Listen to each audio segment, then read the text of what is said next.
Hey everybody, welcome to Oregon State University's Permaculture Design Pro class. This is the summer-fall 2023 class. This is our 9th office hour. We have one left. For everybody who's watching, remember that assignments are due on December 4th. You may find some inconsistency within some of the information that was sent out because there was some mismatch, and originally it was slated that assignments were supposed to be due on November 27th, I believe.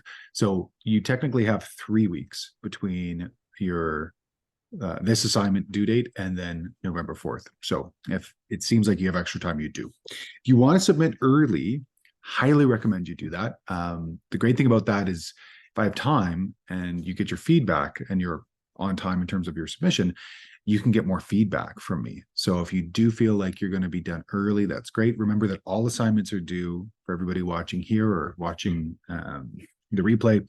All assignments are due December 4th at 9 a.m. Pacific time, no exceptions. That also includes resubmissions.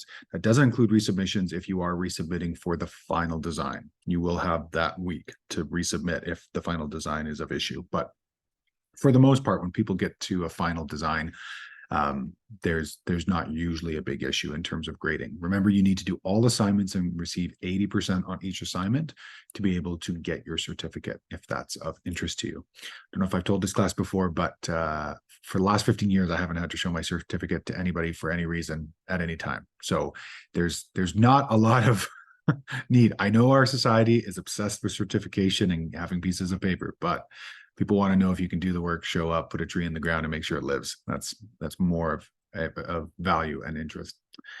So yeah, I think that's all I had to say about that conversation. Any questions, comments, or queries about assignment specific due dates, anything like that before we jump into the questions today?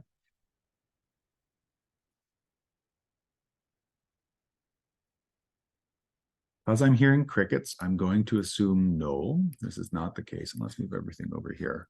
I'm not in my usual setup, so I've got my laptop acting as camera as opposed to my big camera. Okay, so Janet, who I don't think I've seen on the call today, so she's left this here for us. Saw this right after we ended our last office hours recording. When using IBC totes for water storage, how can you keep algae forming inside the clear totes? Imagine we must obscure sunlight. Any favorite tips for accomplishing that end? Yeah, so great point that Janet's pointed out. Any water that is available to light, especially contained water, will usually develop algae. So one of the things we want to do is to occlude light. So a couple of ways you can do this. If you prime or sand the IBC tote with like a sand sprayer, or rough it up by taking it out of the cage, you can apply paint directly to it on the outside. Again, remember when you're using IBC totes, you want to use food grade and ideally only those that have been using organic substances inside of them. If you can find that, it's not always possible. But generally, if you're going to be using this water for garden, you want to make sure that what's been inside the IBC tote doesn't contaminate that water. And then in terms of obscure sunlight, one thing I enjoy doing is using the cage and using self-tapping metal screws to fasten vertical board and batten or shiplap style all the way around. And it also makes it look pretty. The nice thing about that is if you do that, you can then attach short or small trellises that will then allow any kind of creepers or climbers to come up and give it a little bit more beauty as well. Any tips for treating the rainwater that's collected if one wants to use it for potable reasons? So one thing I want people to become aware of is to approach full home water use with rainwater harvesting is a very involved process, so much so that we recently offered a course with Regenerative Living working with Gord Baird of eco-sense.ca and Rainwater Harvesting BC. He is an international rainwater harvesting practitioner. He works with large and small scale systems, both at a community scale and a residential scale. And he also works with potable treatment. So that is a great course. It'll be available likely by the end of the month. If you're not signed up for the allpointsdesign.ca or regenerative living.online newsletter, please do so, because you'll be notified when that course is out. It's an amazing course. The detail goes into is incredible. I took what the heck is the body called? I'll remember. There's a body between North America, now it's unified Canada and America recently, I think within 3 years, into a rainwater harvesting association. I took that course. That course was over $600. It was not as comprehensive as this course. I also had to pay $200 for a manual. There's no manual for this course. This course is going to be $249. So if you are looking for one of the highest grade courses out there for rainwater harvesting from somebody who actually designs and installs, there's a couple other courses out there for rainwater harvesting. You may be able to find them that are taught purely by people who have never put a tank in the ground. And this is one of the reasons why regenerative living always reaches out to people who are practitioners, not just designers and evangelical preachers of sustainable practices. But in short, most rainwater can be filtered or can be brought to potable standards by using a micron filter, stainless steel micron filter, or carbon filter, and then usually UV disinfection. The reason for that is chlorine is a biocide, and it's also a biocide in our bodies. So one of the things we want to avoid if we can is chlorine. That said, there are some use cases where chlorine must be used due to piping issues or due to water issues. Generally, what you want to do is take a test of your water, get a sense of what is in it. And the other thing is to be conscientious of the entire system from beginning to end. So usually having leaf guards on your gutters is an important first step to make sure that no large or primary debris is in that water, and it also doesn't plug your conveyance system. And then after conveyance, we usually have what's called a first flush diverter, which will take the first millimeter or two of a rain event, separate it out into another vessel and slowly trickle out. So that way the bird poop, the pollen, the dust, any particulate matter that falls on the roof isn't then going to go into our tanks. After that, we can sometimes have what's called a vortex filter. And so basically when the water comes down, it creates a vortex, and the material then becomes more, it becomes easier for it to be put into filtration and pulled out. So that's primary filtration, and that's good practices for any type of water, potable or not. And then there are other aspects of design, things like a calming inlet. So that way, when the water comes into your water tank, it usually has a J at the bottom. So that way the water comes up, it doesn't disturb the bottom or the top of the tank. The bottom and the top, this was researched very well by the Australians and the Germans. The bottom and the top of the water tanks, they actually create their own filtration system, in part because they start to hold organic biology on both the top and bottom, and they help to filter that water. And so you don't want to disturb the bottom or the top. You want to have both your intake and your inlet and your source piping to actually be in the center of that column of water. It's a great question. On a side note to rainwater collection, I just ran into some questions about the legality of collecting rainwater and found the source. Yeah, so I don't know specifically what you're asking here, because it's a very open-ended question, which can be dicey. But generally about most things within my design scope is I try to work within the regulatory framework that I'm presented with. That said, there is always some situations where there may be a regulatory framework that works against the needs of what the land is trying to accomplish or currently feels or wants for their landscape. So sometimes we have to invoke the idea of natural law versus human law. And some of that goes into a first principles conversation. If you're unfamiliar with first principles, Richard Feynman famously, the physicist Richard Feynman famously talked about we need to operate from a first principles perspective. So one of our first principles that I work on with water is that water is life. Water is the primary leveler of a site. You have it, you have the opportunity to build and develop whatever it is you need. If you don't have it, you're not going anywhere. So without that water, there's no ability to develop that site. And if you have the right ethic, if you have the ethic of developing this site for the security and stability for my family, I'm developing this site So that way I don't have to import food. I'm developing this site to increase habitat for all beings that might be involved with the site, both from a flora and fauna perspective. If you're doing all of that, then there is a case in my mind, and I have worked with clients who have this in mind when the regulatory framework was not within line of what they were wanting to do to develop their systems, but to do so in such a way that they didn't necessarily irk neighbors or become or pronounce their presence. I don't know if I'm being diplomatic enough to cover myself. I'm probably not, but generally, sometimes there's a call that natural law needs to outweigh human law. And as one of my mentors, Sepp Holzer from Austria, likes to say, there's a time for civil courage. There's a time to do what is right. And I believe capturing and storing rainwater and being conscientious of how we do that and doing that wisely and well is inherently necessary for a regenerative future and for long-term human inhabitation for our planet. So I am of that ilk. Some of these laws, and I've looked into some of them, are hilarious in their understanding of water, and are hilarious in their understanding, because you've gone through the water assignment now, of how much water falls on a landscape and how little really we can catch and store in tanks or be it ponds. There's real and imminent danger catching water in ill-prepared dams or earthworks that could then become a risk or hazard for homes, farms, buildings, and infrastructure.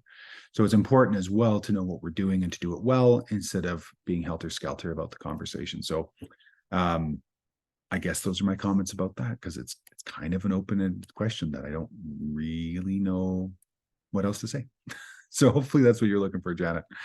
Oh yeah, and this last bit I was going to say is be conscientious that generally fighting the legal battle to make something legal is a full-time occupation. And we can look at any number of farmers and other individuals who spent their life in court and not actively working on landscapes. That's a choice. That's an opinion of mine that is not to be taken as gospel in any way, shape, or form. But I've been involved in a few regulatory conversations enough to know that that is a full-time affair for most people. So I'll leave that there. Louisa, my zones have changed quite a bit since the beginning of the class. With recent pool demo, I've been rethinking placement and where I'll make most use of sun exposure. I'm thinking my zone 3 will become a zone 1. Can I do my assignment? So I'm guessing you're referring to the zone 1 assignment, and you want to focus on zone 3 instead of zone 1. No problems. That's totally fine. Okay, I'm just going to check the chat. Oh, yeah, right. Lucas wanted to share some photos for his questions. Why don't you go ahead and ask your question and share your photos there, Lucas?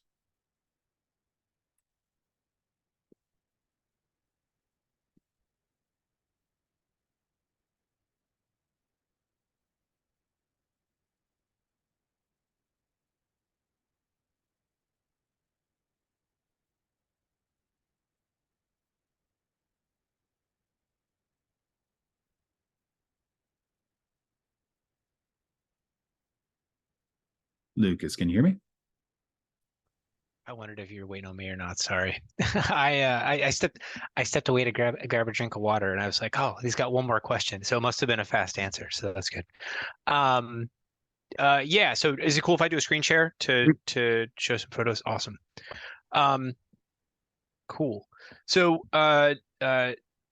Javon correctly pointed out in my feedback for this past week that it seemed like a either early submission or slightly incomplete submission, and it was. And so this is what I want feedback about. So let me do a screen share here. So that's my excuse for being a bad student for a week. So to give everybody a little bit of context, so I'm focusing on the northern part of our property. So our property is like a big rectangle, right? And so there's this kind of field in the beginning, or in the northern part of the property. And the plan is to basically, there were, and this is part of what I want feedback on, two giant Norway maples that were like shading out all of this. So like more than half of the space, it was all kind of shaded out.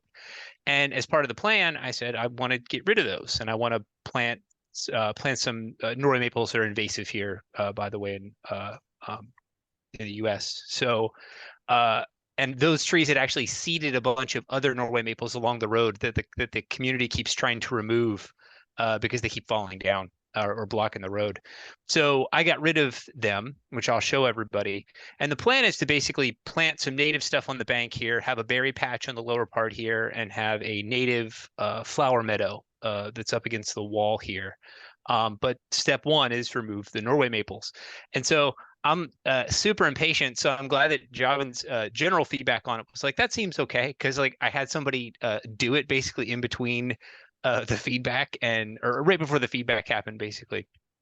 So I'm going to show you all the photos of it and then get to my question. This is an alternative view, basically looking across it in Javin. And when I submitted the thing, and I'll make this correction, my directions were off. So this is facing west, not north. So your feedback was because I had this the cardinal directions were wrong. So that is done. So this is where the Norway maples lived. They were huge. They shaded out most of that. So what I had the crew do is basically there were several giant piles of mulch, like vehicle size. I kept all the material on the property. So this is where the berry patch will live. This is where the meadow will live. I have a seed list for the meadow. There's like it's a native flower mix. It's like 18 species that I'm going to put in a slide. So my question is, I kind of have a plan for this, and so that was in my design.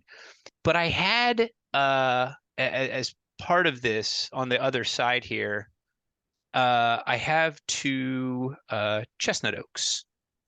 And so I didn't want to just like throw chestnut oaks in the ground and just have them be there. I wanted to plant some stuff around them. So as part of getting rid of all that mulch, like two like enormous Norway maples worth of mulch, I had the crew basically put, I guess they're 12 feet across. I gave them like one of my garden stakes and said, this is 6 feet. Just make a circle around each of these. So these are the two chestnut oaks that have been planted. I had them do the same thing uh, for all of our trees and basically spread that mulch out. And so my question is, what I would like to do is basically have around each of these, there we go, around each of these little mulch beds here, these circular mulch beds, I would like each of them to be like a little guild, a little experiment. And there's like a different tree in each of those things. So these are fruit trees in the back. There's chestnut oaks in the front. So this is very long-winded. But my question is, I want each of those to be a little experiment where it's like to see what works where. Javin gave me feedback about I didn't have nitrogen fixers listed in my berry patch, and it's kind of hard to find native nitrogen fixers. I think blue indigo is, but the idea is that if each of those beds is its own little thing, there's a chestnut oaks up front, there's fruit trees in the back. What are the things that I should consider when I'm planting things around there? Because I don't want them to look like little isolated trees and giant seas of mulch. I want there to be beds around each one. Like uh, I would like to have goldenrod because that's a keystone species here, along with like the oaks. Those like goldenrods and oaks are like the two most important things you can plant, basically. I want to have blue indigo, which is like one of the only native nitrogen fixers I could find, which is like it's a flower, very nice. It's early in the spring. I don't know, but my question is kind of open. What are some other things I should consider when I'm planting out each of those circles? The only other thing that I thought of is that as the trees grow, depending on how long I think these flowers are going to last, the stuff in the back will probably get shaded out because the sun is coming across east to west. So anything on the north side of those is going to get shaded out eventually as the trees grow. But yeah. Okay. And please don't say I should have kept the Norway maples at this point because Well, that's of course what you they should. they've been shredded. So we've got problems if that's the feedback. So what are the goals for the site first and foremost? Is this food focused? Is Uh, it experimental ye- purely? Is it habitat? so, and I say this in my slides, it's primarily habitat focused. This is all for critters. It's not necessarily for us. I think that front berry patch, my intention is to keep everything in there. It's edible for humans. So if we happen to be passing through that central thing and there's a blueberry or some other thing that we can, there's there, it's cool to eat it. But I'm not going to be actively trying to cordon off things or protect stuff. Um, so that's habitat is the answer. Okay. Can you share your portfolio link just so that way I can call it up and we can Uh, have it? sure. Um, I'll drop it in chat here.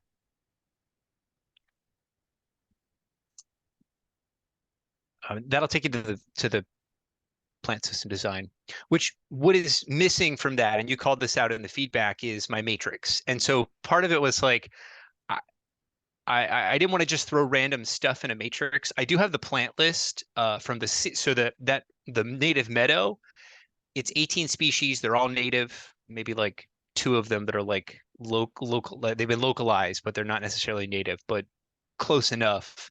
But my plan is to spread it today. Then I'm going to put straw, layer of dirt, layer of straw, and then just see what happens in the spring. And then, amend it with additional stuff as needed. Gotcha. Gotcha. Okay. So the photo that you showed us, It's from the driveway looking back. So it's from the so I would be on the right hand side there looking back across. so the circles, were we looking this way? No, over to the right where it says P and H. So in the driveway. Hold up here. Uh, That one. So this is how we saw the circles? oh no, you know what? My apologies. You're talking about uh so the two circles, the CO, the chestnut oaks there. One of the photos was of two, and you're basically on the south side of that looking up the driveway.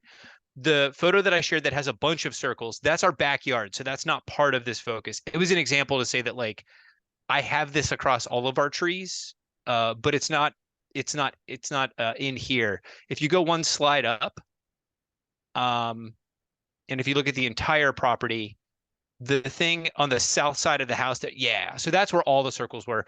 But I didn't focus on that in for this. It was more the berry patch and the meadow and the chestnut oaks.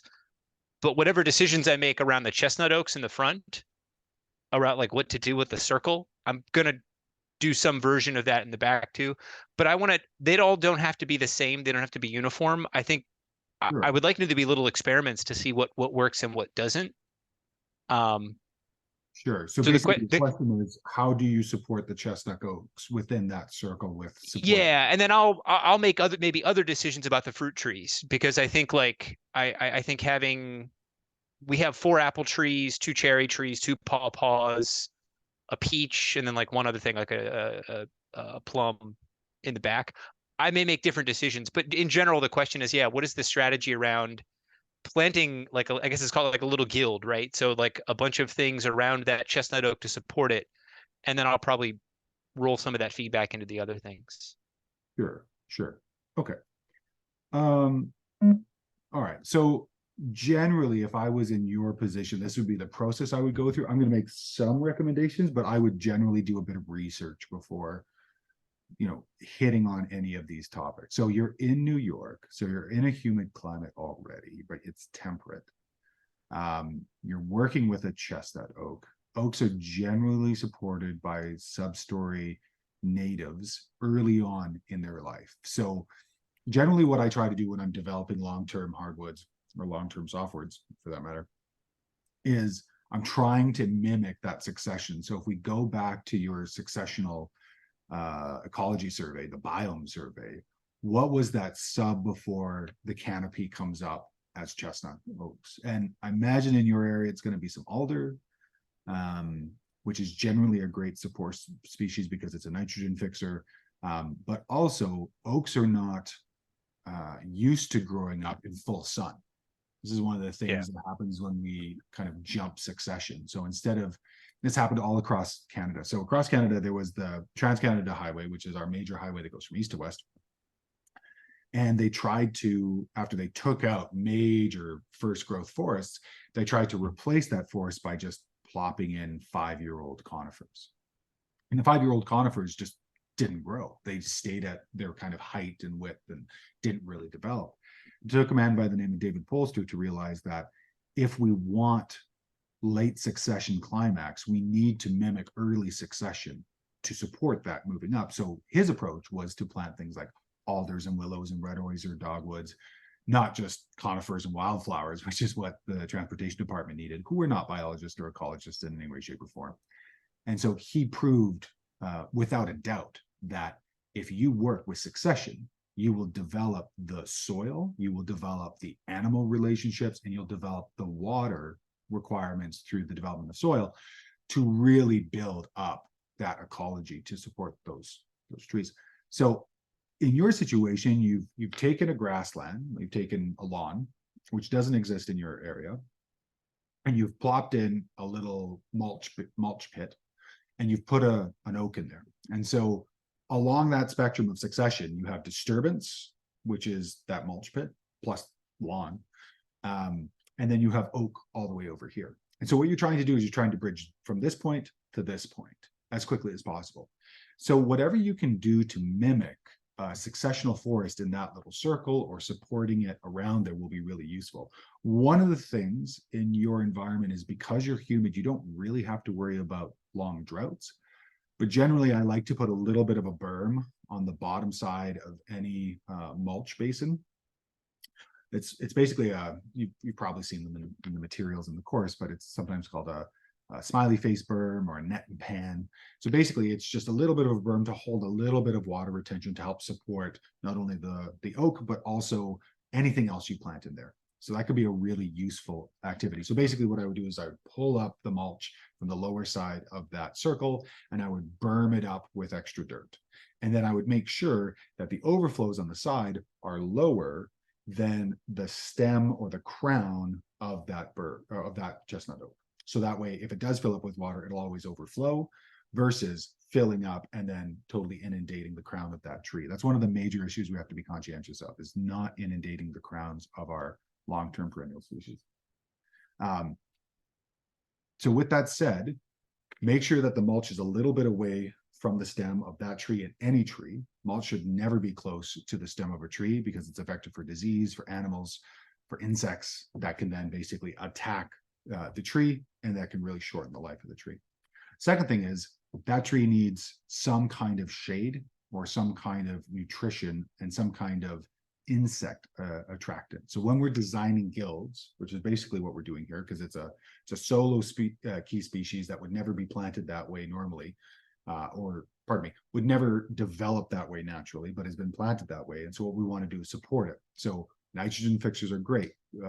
Alder is fantastic. The east coast of America is not particularly fond of the Elaeagnus family, Elaeagnus multiflora and Elaeagnus umbellata, both gummies.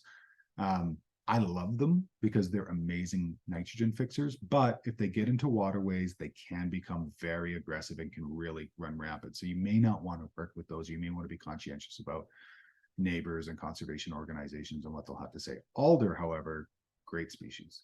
And a lot of alder could be coppiced or cut out over time. So it's a support species that if you plant maybe 2 on either side, as it grows up and as it starts to shade out, you could actually cut out those alders. And alders mostly will coppice, which means if you cut the base of them, they'll resprout. And you may want to do that on purpose, so that way when those plants are in flower and you cut them, basically this is true for all nitrogen fixers, be it ground, perennial, doesn't matter, annual. If you cut them when they're in flower, they'll drop their nitrogen, which is normally in their roots. So it's a great way to produce all that nitrogen and give it to that tree. Second thing I would do is start to kind of interact with this. And I think we've discussed this before, but I'm going to, after this slide here, can you just make a new slide so I've got a little palette to draw on here? I think there's a new whiteboard function on Sure. there. I'll drop it right above the SWOT. Yeah, great. I still haven't learned about the whiteboard function of Zoom.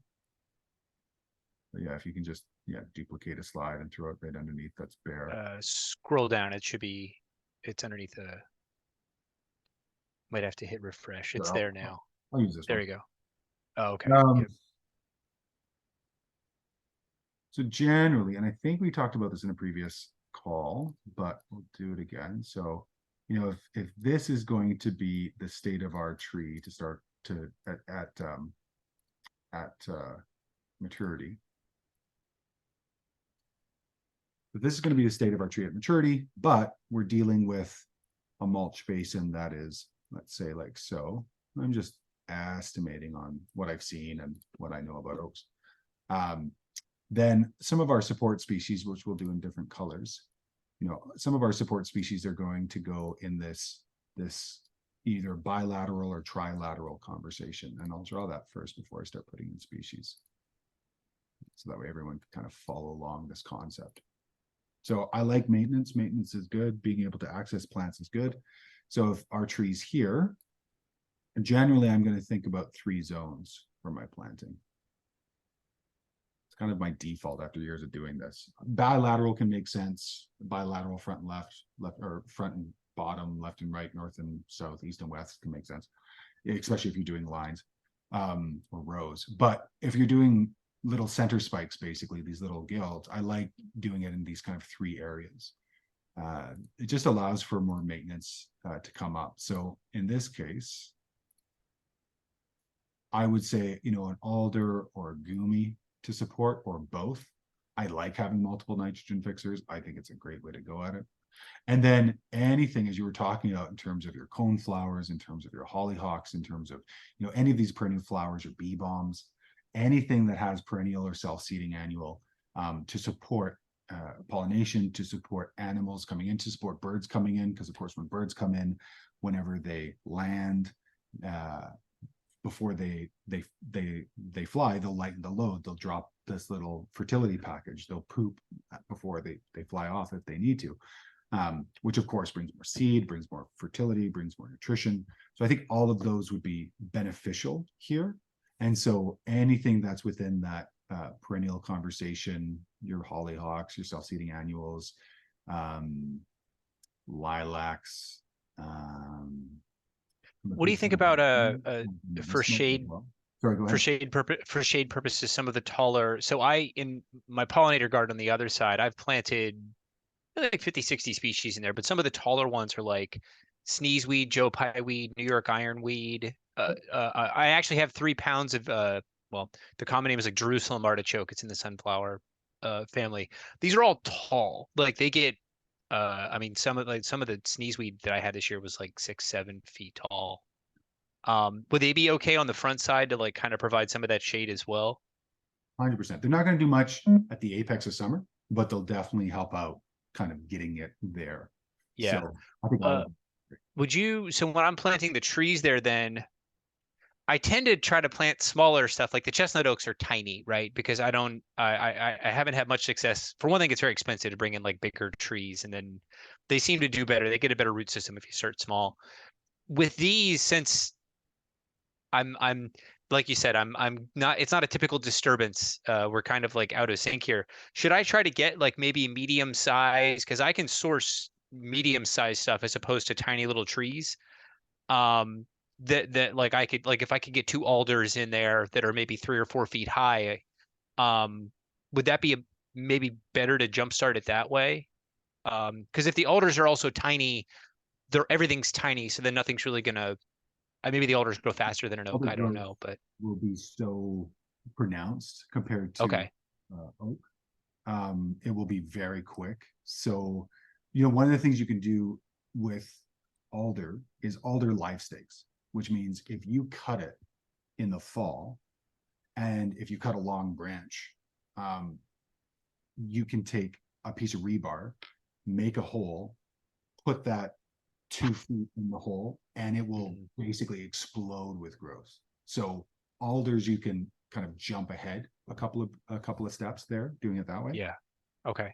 So I would work it this way. And generally, yeah, if you want to create the shade conversation, I would either pick fast growing species, or I would both do fast growing species plus I would work with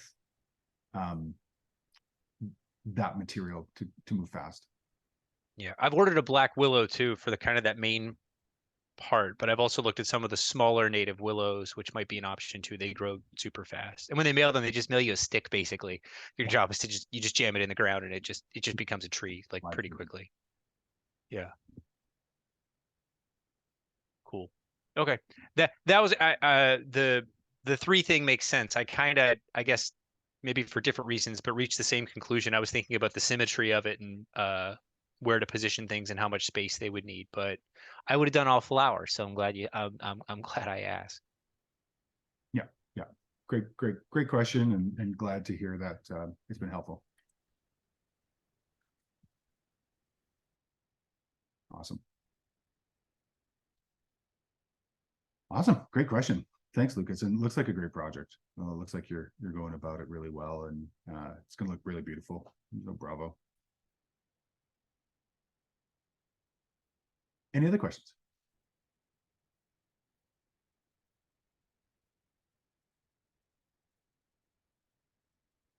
Okay. What I want to do is just take a quick second and look at Zone 1 design and talk about a couple of examples and jump into it. And actually, Lucas, one thing I'll say to you, because I just saw this when I was on yours.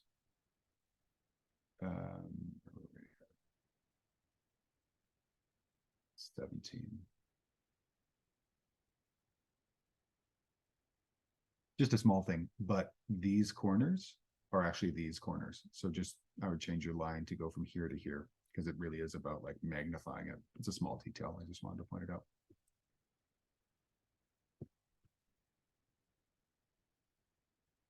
Okay, let's talk a little bit about Zone 1 design, because you're jumping into this. This is kind of bringing it all together, putting it all together, and there's a lot of details here. So first and foremost, this is a suggestion in terms of layout. If you've been using or working with a horizontal layout in terms of your title bar and a different legend, go with that. This is just a suggestion. Similar to what we just saw in Lucas's, we're going to be working with an area usually. So as in Louise's question, she's working with Zone 3 because she really wants to focus on that. Most people are going to be focusing on Zone 1. And basically what we're doing is we're taking an area and we're blowing it up to show the details, just to show right off the bat, what are we working with? Then we're going to move back to our very second assignment with Design Site and just showing examples and basically getting people aware of what's the site about. It could include photos, could include cross sections. And again, you should all know by now, when we're working with that solar angle, it's really to show that shading. So make sure it's at an apex of some kind of tree or building, and then that apex shows what the shading is going to be. Again, cross sections, previous cross sections, just give us a sense of the site, microclimates. This is really reintroduction. And why do we do this? Because when we're working with clients, we want to reintroduce them to the concepts that we're talking about. They don't know the site as well as we do through our lens. And so we're basically just reviewing it. Next, you'll have done this before within the plant design assignment. We have a grayscale map and we're putting in the patterns. So what are the patterns generally that we're seeing that are influencing, or what are the patterns that we're thinking about applying, just so we can get a sense of what that looks like. And then we get to the actual design. First is water. So really showing where water flows, showing where water begins or stops. Please, please, please, please, please, if you hold water in any way, shape, or form, in a rain barrel, in a pond, in a swale, in a terrace, show overflow. You should know by now that all water that's captured in the site is a drop in the bucket, so to speak, and that water will eventually fill up the bucket and eventually go someplace. So show me where that water will go, or else I'll say, you haven't shown me overflow, I'm taking away marks, you have to resubmit to get those marks back. And if there's enough issues, those marks can move into that 80% you require for this assignment. And as we're getting to the end, you may not go back and resubmit because there's a lot of work. So just keep that in mind. Then we get into the proposed plan. So generally what it looks like, what are the elements of it, call outs of different images. Remember, if you use an image, you have to show the URL and access date. There's not room on this slide. Make sure there's a slide at the end of the assignment that shows as an appendix where everything is. Bring in elements of new legends if we need to. Definitely keep previous legends so we can associate and understand this site. Don't assume that your reader, your viewer knows your site well enough and has their legend in your mind. This may also include new cross sections. So new cross sections are a great way to show your clients what you're proposing and what you're thinking and show that full process. Then we have energy systems. Not always will you be working with energy system, but if you are, it's a good idea to bring that in. And sometimes it's just a more completed plan, just showing those different details. SWOT analysis is about your plan. What are the strengths of your plan? What are the weaknesses of your plan? What are the opportunities within your plan? What are the threats? It's not the site anymore. Now we're asking you to ask yourself, what do I know? What do I don't know? One of the weaknesses might be I'm 18 weeks into a course on permaculture and I don't know everything and I might have got this very wrong. So just keep that in mind. The building survey is pretty self-explanatory and pretty straightforward. Are there any questions about Zone 1 design and going through this process? Questions, comments, queries, anything at all? How's people feeling about it?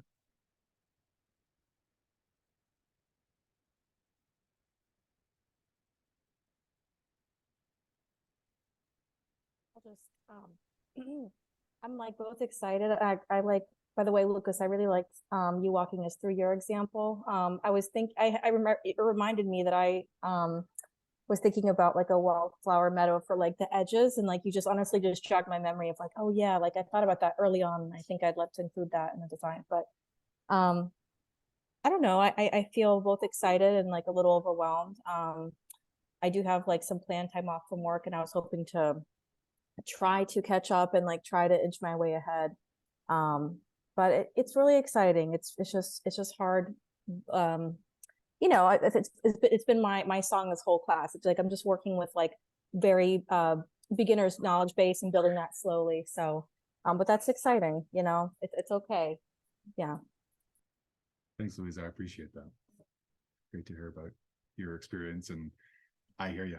I hear you. The very first PDC I took, I was overwhelmed and just grappling, and it took 2 to 3 years of continual application to feel like I had any sense of application. So yeah, I hear you. Thank you. Anybody else? Louise, I don't know where you're located, but I dropped the mix that I got from Hudson Valley Seed Companies there. They do mixes regionally for like different places, and they do a pretty good job of sourcing stuff. Like they'll say native or not. So I went down through them, but they do. It was like a cheat code because I didn't want to do individual plantings, and I can't go out and harvest that many seeds. So I think cheat codes are great for this time. So thank you. I'm actually in Massachusetts. I'm probably in the very similar. It's Northeast, so it'll work. Thank you. my guess is most of that stuff would be good for you too, and they may even have stuff for further up in New England as well. So yeah, That's great. Thank you. Anyone else?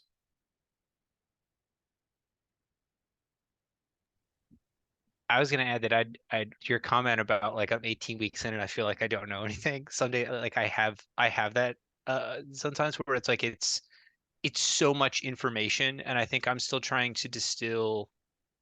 Because my guess is that for a client job, and like you're not giving them 100 and some page PowerPoint document is what you're giving them. You're distilling what to you as the designer and what to them as the client is probably the most important stuff. And I still think I'm not that it's not all important, but it's not all something that you would necessarily deliver. And I'm still trying to wrap my head around what is the distillation of everything that we learned that I could give to somebody for them to say, this all makes sense to me. This is something I can maintain after I'm no longer chatting with you. And because it's like there's probably an educational component for the client as well. So the feeling overwhelmed or like you don't know anything is an accurate I don't know. I felt that. Totally. So when I started, I gave very simple designs to my client. I gave designs that showed sector analysis, so that way I was referring back to what I hope they were telling me and what I had discovered through data analysis, through remote analysis. Microclimates was really my interpretations of it, because so many times the clients don't know their site that well, and so it's what I'm seeing. And it's always with the idea that these are working designs. This is a term coined by Ben Falk from my memory, which there's never a final design. There's a working design. It's always in conversation because it's ecology. Ecology is always progressing. There's no such thing as ecology. Sorry about that. There's always going to be a bit of conversation there. So that's an important thing to keep in mind as well. It never kind of changes. Microclimate sectors, Zones in particular will be informed by the client, and I like to make sure that that's clear and everyone's really clear and conversational, so that way we have paths and conversations. In terms of visuals, and then I'll usually complex that into a concept design through a couple of iterations. I'll talk to clients, I work with clients back and forth. I like a much more malleable conversation with clients, and so I end up using a lot of Google Earth Pro. So general areas of what we're doing, and then the design specifics come afterwards. So we do a concept design, generally where things should go, generally what the conversation is, and then we move to the specifics. Because I work at a level where I'm working at a farm design these days, I'm not doing a lot of urban landscapes, almost not at all. I do in-depth feasibility studies, so I can understand their site, and clients call these their manuals. These are the manual for their site. I'm not saying this is what you'll be doing out of the gate. It took me close to 10 years to get to this level, but at that level, I am producing a 169-page document that is very comprehensive and comes with a commiserate amount of work. This is an example of Upbeat Farm I worked with. And so you can see here we're 169 pages. It goes into scope of work. It goes into all the different elements, the scale of permanence, goes into climate, geography, water, access, forest systems, structures, energy systems, fences, fauna, soil, business enterprises, and then all the appendices with all the different maps that I developed for them. This is beyond the scope of what we're talking about here in this permaculture course, because this is including the Agrarians platform. This is including Dr. Elaine Ingham's work. This is including a lot of in-depth knowledge that I picked up over 15 years, a decade and a half of work. So when I was starting out where you guys are, I would do sector analysis, microclimates, zones, concept design, get some feedback, and then develop a final plan. And generally, over the years, I've come to realize that the simpler the plan in terms of the rendering skills, which is why I say this at the beginning when the course is set up this way, the simpler the render, the less time you have to spend making it look pretty, and the more time and thus money the clients can have to actually put the design in the ground. This was a direct learning from Neil Bertrando, who runs RT Permaculture down in the States and is an instructor in this course and other courses within OSU's permaculture offering. And it was such a revelation, because I was really worried about making pretty pictures, because I had some landscape architect friends who were really trying to inform that conversation with me. But that changed my entire world. And when I told a client, I'd rather you pay an extra couple of trees than pay me to make something pretty, they got on board as well. So that changes the conversation pretty dramatically for you as the designer to just use circles and lines. If you want to go to that end stage and you like designing and you like, I did watercolors for my clients. I could charge them for it, because it's like, it's a solid 12 hours of drawing and doing watercolor painting. You can't charge a client for that. That's your interpretation of that design. They loved it. They love looking at it, but they love a design that's in the ground a lot more. So Lucas, great question. That's what I offer clients. And then I would offer a very brief executive summary, basically going through the approach, what I'm doing, what I think will work well for the phasing plan, which we've given you a small taste of in the final design assignment, as well as budget. So most clients want budget. What I will say now this year, and I will date this so that way it's not as perennial as it should be in terms of the YouTube algorithm, is that in 2023, my colleagues and I are saying that our budgets, our estimates are valid for 7 days. The amount of volatility in sourcing materials, both plants and hardscaping materials, tanks, pipes, irrigation materials, is so volatile that we can only hold it for 7 days, because after 7 days it's changed. And you need to be able to, if you work at this as a profession, you need to be able to protect yourself, so that way you're not holding or managing somebody else's money. So one of the things I can say is that at the bottom of your budget, you should be putting in budgets are held, budgets are true for 7 days. You know, they're feasible or effective or whatever legalese you want to say. But I guarantee this budget for 7 days. This is something that I think everyone should be doing to protect themselves if they're doing this full time. Otherwise, you're going to be on the hook for changes in the economy, which you have no scope of control over. Also, usually with clients when I start, it's funny, I'm actually just going through all my old designs, and I mostly designed on vellum. I mostly designed on transparency paper for quick return and turnaround because it was quick. I knew how to use a pencil, and clients appreciated it because it was quick. But what I learned, and somebody said this to me very early on in my design, is that pencil drawings are an idea, designs on computer are a plan. And clients I found once I moved to digital design were like, they had a sense of effectiveness. They had a sense of duration with the design. And so it's one of the reasons why I moved to digital design. Not being somebody who worked on digital design at the time, I ended up working with a student of mine in one of the PDCs who was very good with computers. And so they would take my, I would take photos of my terrible sketches on transparency paper, and they would turn them into, they'd basically trace them digitally, which worked out really well. So similar to plants, if you don't have a skill, you can guild with somebody that has that skill and either trade information, knowledge, time, or money. So that way they can do the work that may not be useful for you. But it's one of the reasons why I introduced Google Slides into this whole process, is because it's accessible to everybody. If you've ever used a graphical program, you can move circles from one place to the other, and you can present something. And this is why the template is designed in 11 by 17. That's printable at scale, that you can then present a portfolio to a client right off the bat. So if you wanted to print your entire portfolio, you could, and then select images you wanted to present to them. Great question, Lucas. Follow-up questions from anybody?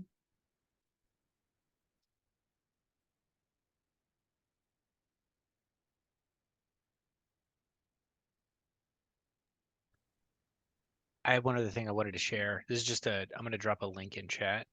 Uh, this is like, well, it was a couple months ago at this point, but Louisa this is close to Louisa. But there's a place in New England called the Stone Trust. And so I want to learn how to build dry stack stone walls, which is a very like New England kind of thing. But I like the idea of it being just like, it's just piles of rocks. Now you do it in a particular way, but I took a day course on how to do it. And then I've since bought some of the materials and been learning how to do it. But like, I feel like it works. Now there's an aesthetic maybe thing at play here too, but it works really well with like a lot of the stuff that I want to do, and like how to like separate spaces and do the zoning. And since like a lot of our property is surrounded by just stone walls now that are pretty old, it's when it used to be farmland, I think. Yeah, but like learning how to do that, and then like there's a retaining. I'm gonna do a retaining wall thing, and then like I have like I actually got stone delivered, and I'm gonna build the stuff to kind of cordon things off in the zones. I don't know. I thought it's a cool, but the Stone Trust, which I linked in chat there, they do stuff. They have different centers, but I went to one in Vermont, but it's kind of cool. It's a good. I think it pairs very well with the permaculture stuff. It's an incredible skill. The very first year that I was working after my PDC, I got hired on as a permaculturalist. Only time it's happened, because the eco village that I took my course with got a grant, and they put it into the writing. So I was a permaculturist for a year, which is super rare. I've never seen it again. And part of it was we did a ton of different jobs. So we had a dry stack stonemason who came in, and we developed all of these dry stack stone walls, retaining walls, as well as pathways and steps. It's an incredible skill to have. I love learning about it. But the guy who was teaching us was like, I wish I had known at the beginning that I only worked 5 hours a day, because it takes such a toll on your body. So this guy, after years of doing it, was like 5 hours only. It was then that an Irishman who was a dry stack stone mason, who was a little bit more skilled than this guy who'd been doing it as long as he had, probably because the lineage was connected within Ireland, comes in, and he was like, you work 12 hours a day, it's fine. And his limp and the way he moved as a person really supported what the older gentleman had to say. So keep that in mind as you're playing with it. Cool thing to do, cool thing to understand, great skill to have, but be conscientious that it's based upon your ability to function as a human being, and that's based on your body and your body mechanics. So be conscientious. He had introduced yoga into his work only 10 years ago, and wish he had done it at the beginning. So just, and this is true for everybody actually, if you're going to do installation work, you should have a body practice of some way, shape, or form. You should have some kind of yoga, Pilates, stretching, martial art, something that tones the body, so that way when you get into season, you're ready for it, as opposed to having the season hit you like a ton of bricks, which on the years that I didn't prepare, it did. And it, it was if you look at the productivity, it was like, came back up. So being in a physical job, I've worked in construction almost my entire life. And you have to be conscientious about the toll it will take on your body. This is why a lot of individuals will start off design build and then slowly move to design. Or if later in life they apply their landscape design, they will then move to design only, and they will work with local design or build companies, pardon me, and they will pass on their designs. So great, everybody. Well, I hope you have a great time on your final couple of assignments. And if you have any questions, if you need some more one-on-one Zoom conversations, feel free to reach out. Happy to help. If anybody wants to unmute and say goodbye, we'll see you next time. Bye. Thank you. Welcome.